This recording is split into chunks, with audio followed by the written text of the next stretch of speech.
When people talk about cybersecurity, we often hear words like threat, vulnerability, and risk, and sometimes they're used interchangeably. Let's explore what each of these terms means, how they relate to each other, and how understanding them can help us be more secure. Let's start with threats. Cybersecurity threats come in all shapes and sizes. Natural threats, like fires and floods, environmental threats, like power surges or blackouts, and there are all kinds of malicious, intentional threats that are broadly characterized as hacking or any technique that leads to the compromise of a computer device or network. In summary, threats are all the bad things that can negatively affect your network or individual computer devices.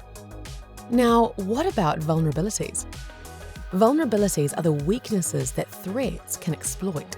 Generally speaking, a threat is only dangerous to us if we have a corresponding vulnerability that is susceptible to that threat.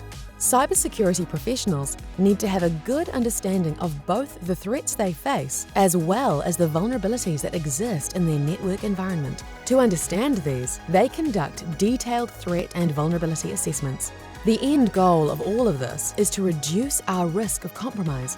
From a business standpoint, a complete risk calculation would also include factors such as likelihood and impact. Today, we're just going to focus on threats and vulnerabilities.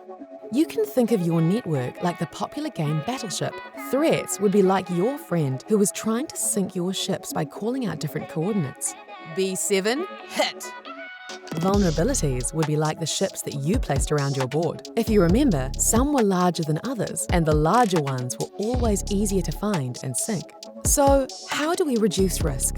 Let's say your business is located in an area prone to floods. There's nothing you can do to eliminate heavy rain or storms, so the threat of flooding won't change.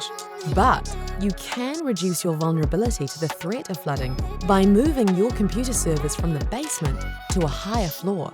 And you can eliminate your vulnerability to flooding altogether by moving your servers to a cloud environment. Like trying to control the weather, there's not much you can do to reduce the threat of malicious cyber attacks. Luckily, you can reduce or eliminate your vulnerability to those risks, thus lowering your overall risk of compromise. Miss